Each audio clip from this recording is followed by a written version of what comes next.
Hi, welcome from International Student Scholar Affairs. We're here to talk about OPT and the Form I-765 application and process.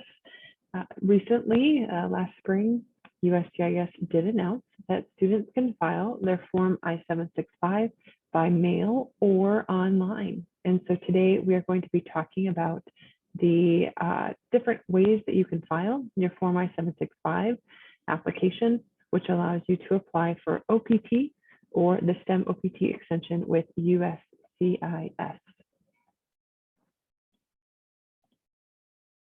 So today we are going to talk about a few things.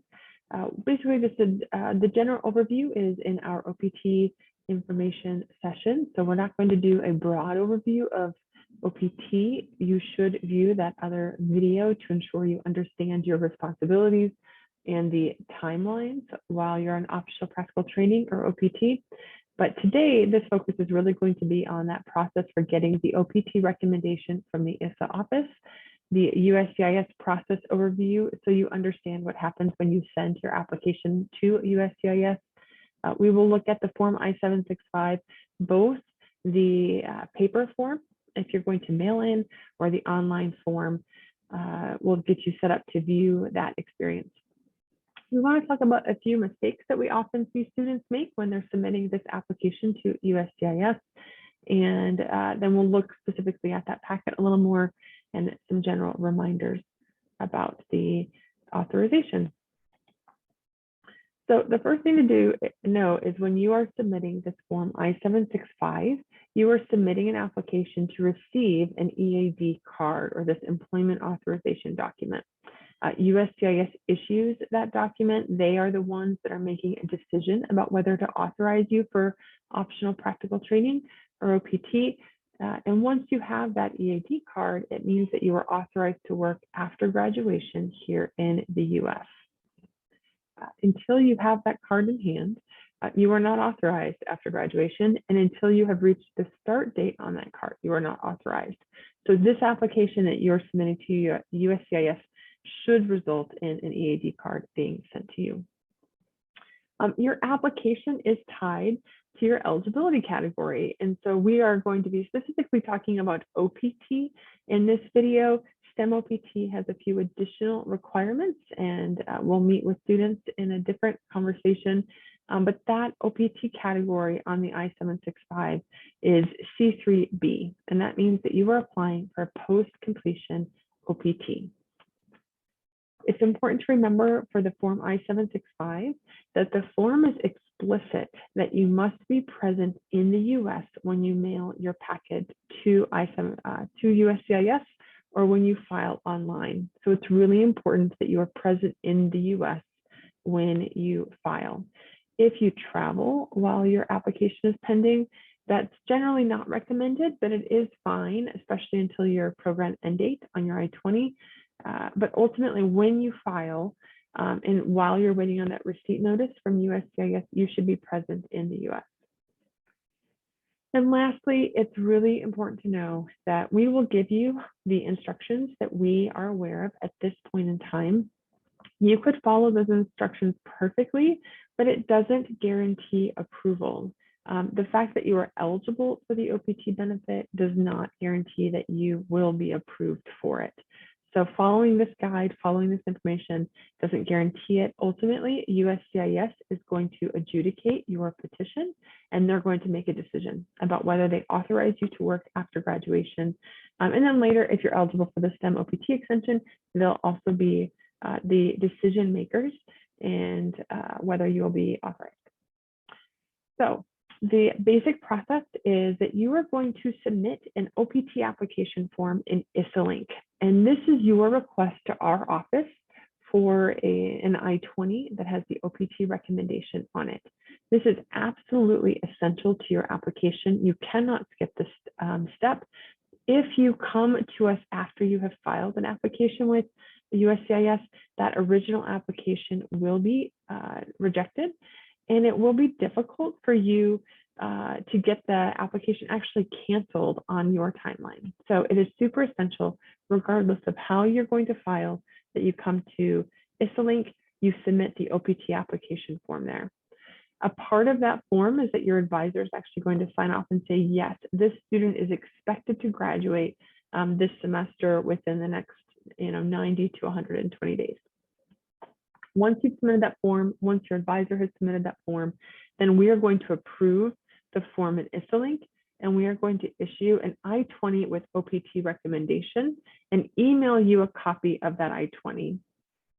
Current SAVP policy still allows us to issue electronic copies of the I-20. And then once you have that electronic copy of the I-20, you will actually print it off. You will sign it with a wet signature and make a copy of it, either an electronic copy if you will file online, or a paper copy if you will file by mail.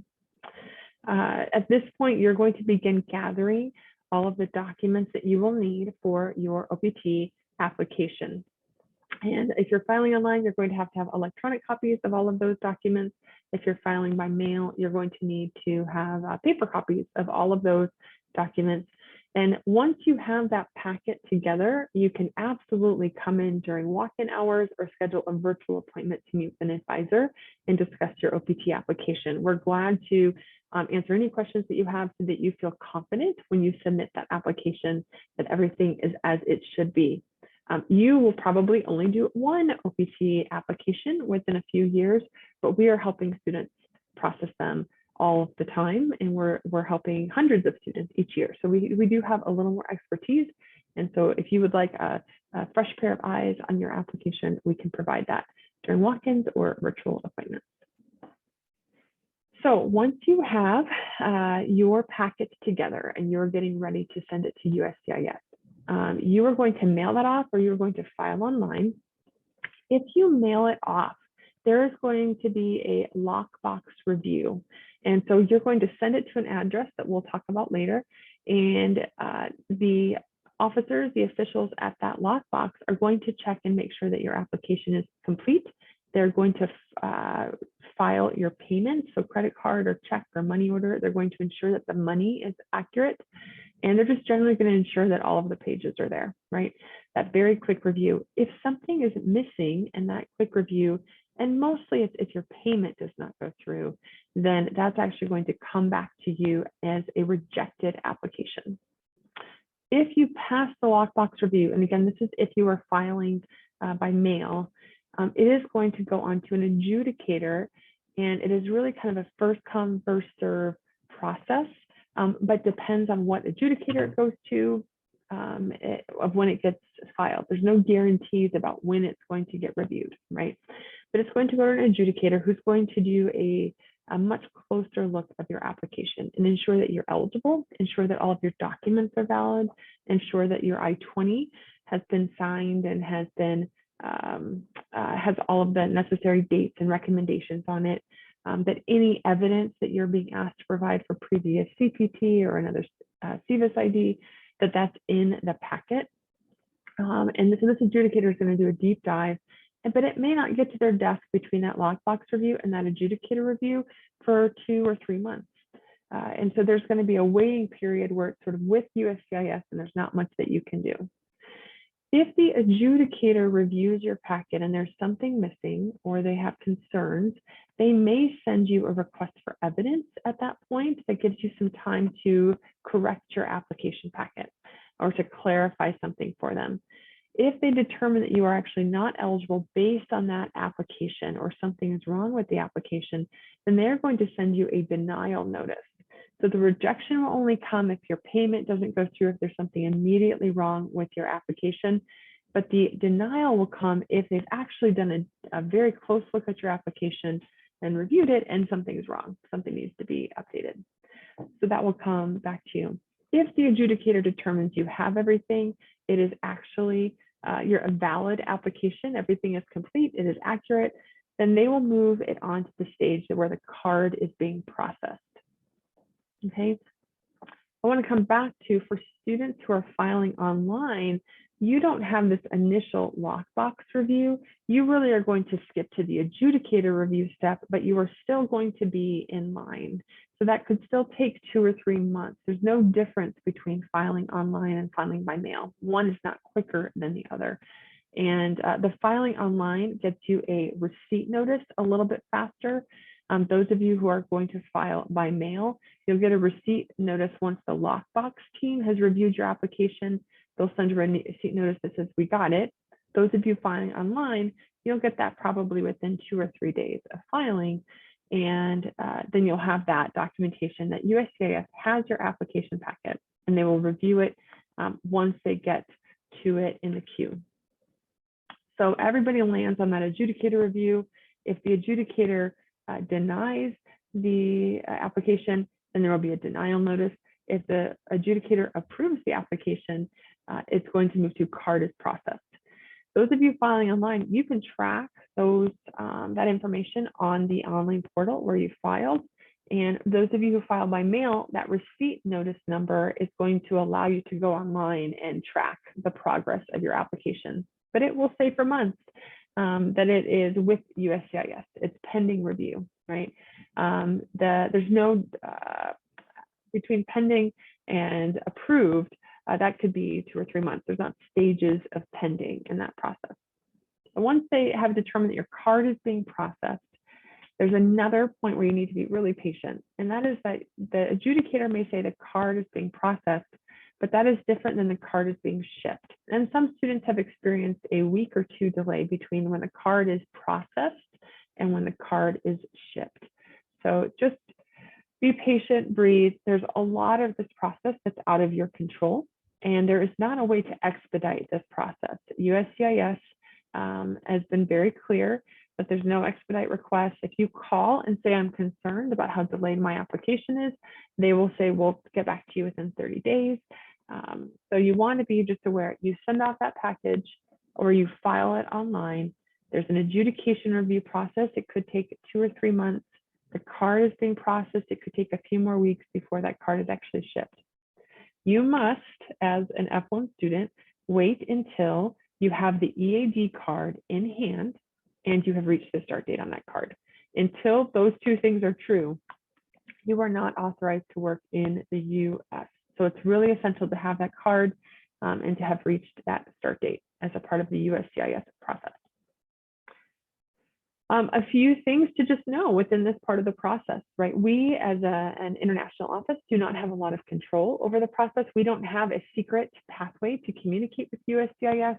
The petition is between you and USCIS, but there are a few things for you to know. The first is let us know if you receive notice that your packet has been rejected or denied, and you should be looking for that notice in the mail. Because we will probably have to go in, cancel the original OPT recommendation, and reissue a new I-20 with a new OPT recommendation. There's some specific timelines where our recommendation is only valid for 30 days. So if you try and use that recommendation to apply to USCIS outside of that 30 days, your application will be rejected or denied at some point. Again, I'm going to say it one more time, that you are not authorized to work until that card is in hand and you have reached the start date printed on the card, which may differ from the start date that you requested in your original application. An approval notice, often USCIS will send an approval notice prior to sending the card, or a notification on myuscis.gov that your application has been approved is not sufficient evidence and is not authorization for work. You must wait until that EAD card has arrived. Again, no secret communication portal between ISSA and USCIS. You are the petitioner and you are actually the only one that USCIS will speak to about your application. We are glad to help you think through how to do that or when to do that, but ultimately you as the petitioner are the only one that USCIS will communicate with. And again, this note about applications are first in, first out, but that does not mean that if you and your friend apply on the same day, that you will be approved on the same day, or that your application will reach the adjudicator at the same time, or will have the same timeline. They are receiving thousands of applications. And so there's not a way to determine from your friend's experience what your experience is going to be. But generally, whenever you send it in, you'll get it out in about the same order. But you have no idea how many applications arrived the day that they received your application, or how many came the day after or with your friend. There's just not a lot of information about that process. And so it's really important to be flexible and be patient and understand that it's a long waiting game. So we have all of this information on our website. We also have some different checklists that you can print off on our website. But there are slightly different documents that you're going to provide for filing online and filing by mail. The biggest difference, of course, is that you will need electronic copies of everything versus having paper copies of everything for filing by mail. The electronic copy of that I-20 with OPT recommendation is going to be absolutely necessary. We have had students who've tried to file online without that I-20 with OPT recommendation. They thought, oh, USCIS will just let me apply. I'll upload an old I-20, and their applications have been denied. So it's really important that you have the I-20 with OPT recommendation. If they deny your application and you are still eligible to apply, there's still a number of steps that you have to do at that point. So be sure that you have an updated I-20 with OPT recommendation because you went to IFALink and requested that there. You are going to need an updated copy of your current passport, the biographical page. You might want a copy of your F1 visa page. You will need one photo to upload to the USCIS portal. You'll need a copy, an electronic copy of your most recent I-94 record, not the travel history. You want your most recent entry. And then if you've been authorized for CPT at any point in your studies, if you have ever received an EAD card previously, if you had a previous CVIS ID number, then you will probably need copies of those I-20s to upload to the portal as evidence of previous authorization. If you're filing by mail, you're going to have to print off all 7 pages of the I-765, and I'll come back to that in a second. You are going to need that copy of the Form I-20. You should always keep the original I-20 with you that has that OPT recommendation, but you're going to mail in a copy. You'll need a copy of that passport biographical page, a copy of your F1 visa. If applicable, for those Canadian and Bahamian students, you of course do not get an F1 visa stamp in your passport, so you would skip that step. Copy of your most recent I-94 entry record. And the same thing, copies of any I-20s with CPT authorization, copies of any EAD cards. In this case, when you are filing online, you are going to need to have a credit card to pay for the filing fee. But if you are filing by mail, you can pay by check, money order, or there's a credit card form that USCIS provides. In the case of filing by mail, you will also need 2 passport style photos, and you will have to have new photos that you have not used for any other application. You're just going to go to a CVS or Walgreens or FedEx and request a passport style photo. It'll be $14, $15, and you will include those in your application packet. But again, you cannot use any old photos, any photo that is in your that you used for your visa or your passport, any of that. It must be a new photo for your EAD card. That's the photo that will go on your EAD card. Okay, I'm gonna come out of full screen and just come to the I-765 application page. And we're just gonna do a brief review here. You are going to go to the same page, whether you are applying online or filing by mail. If you are going to apply online, you'll notice there's this huge button that says File Online, and students who are applying for OPT or the STEM OPT extension can file here. Just open this in a link. And you're going to create an account and access all of your information that way. USCIS did a really great video training in April of 2021 that you can find on YouTube if you want any information. But I'll be really honest, it's been a very seamless, easy application process for students who have chosen to file online. The form is very straightforward. The biggest mistake that students have made is that they just have not requested that I-20 with OPT recommendation in advance and rushed through submitting it. So set up the account here and you'll just follow step by step, answer the questions. Feel free to come in and meet with an advisor once you've set up an account and if you have questions. Otherwise, there's that link to the YouTube training that is on our website. If you are going to file by mail, you'll see that there is a form details, a form I-765 PDF. There's some instructions for the form I-765, which Always good to read the instructions for a form when you're filling it out with the US government.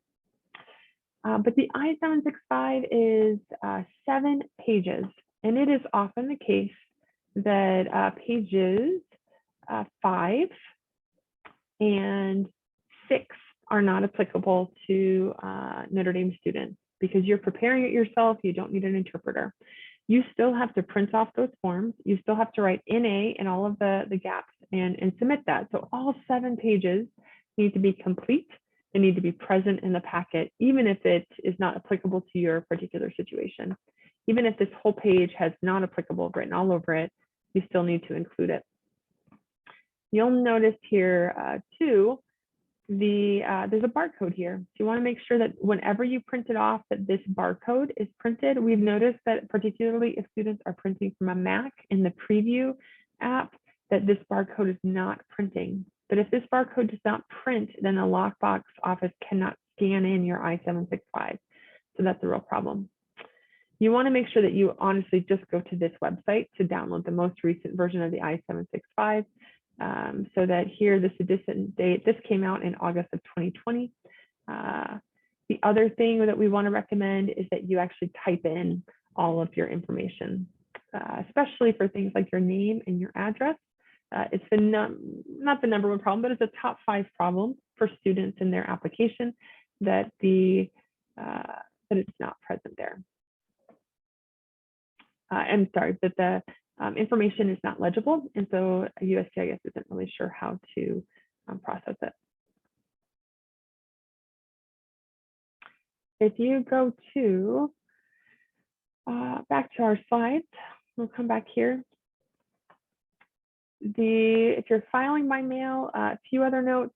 Handwritten applications often result in those misspellings. There may be some things that you need to handwrite though, because in this case, I may not be able to write, excuse me, in/A. Sometimes the PDF formatter doesn't allow that. But every single blank per these instructions up here say to answer none or not applicable if a question does not apply to you. None of these fields, answer fields, should be left blank on your application. So that might mean that you write NA every single time. It might mean that when you print off the application, you just put a slash through that section and write NA next to it. But all of these sections need to have an answer. And so it's important that any field, answer field like this, that you've got an answer in there. We've made a slight recommendation. I'll put this back in presentation mode.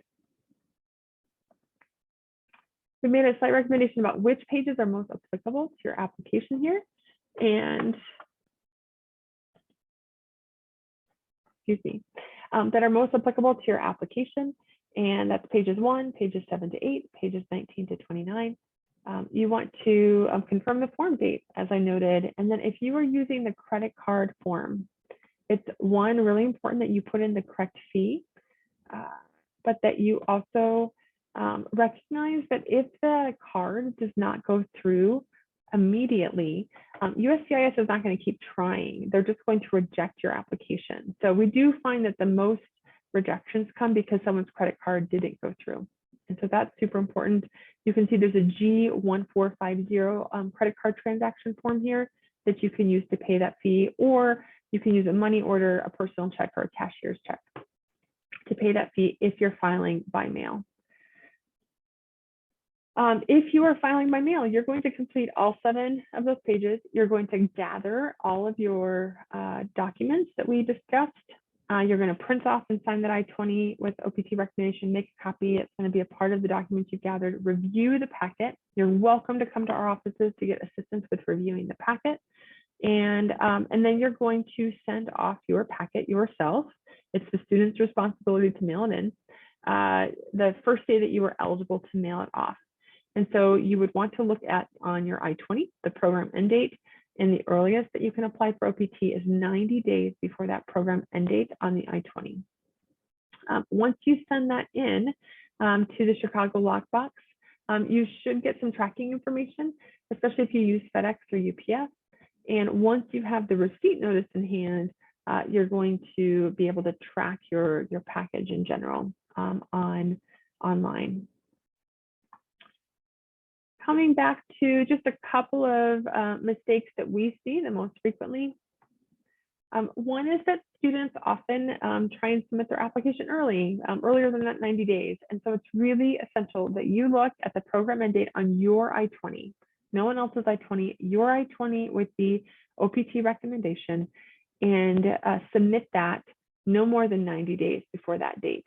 So if you have a program end date of May 16th, then you're not going to probably submit your application earlier than February 17th, right? So you just want to make sure that you do not submit your application too early, because it will be rejected or denied. And that could really push back your timeline for getting your EAD card. You would have to reapply at that point, pay the fee again, and you'll just be stuck on USGS's timeline again. The second is just making sure that on page 2 of your I-20, that there's an OPT recommendation, and that the dates match the dates that you've requested and make sense for you. Those requested dates, of course, are going to be within the 60-day grace period after your program end date. But you want to ensure that the I-20 that you're submitting has that OPT recommendation on it. The third is sometimes students get their I-20 with OPT recommendation, and they're not actually sure if they want to apply. They want to wait a little bit longer. Maybe they're waiting on a graduate school application to be approved or find out if they got accepted. And so they'll hold on to that I-20 with the OPT recommendation. Our OPT recommendation is only valid for 30 days after we've issued that I-20.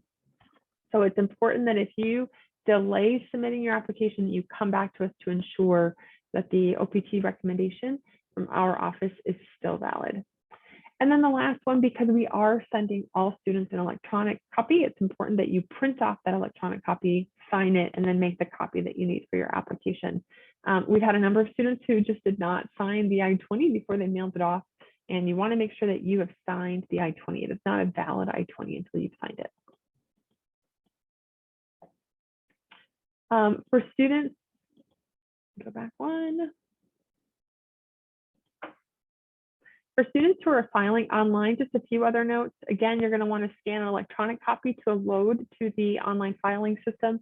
You are going to have to create a USGS account. You're going to want to have all of your documents ready to upload.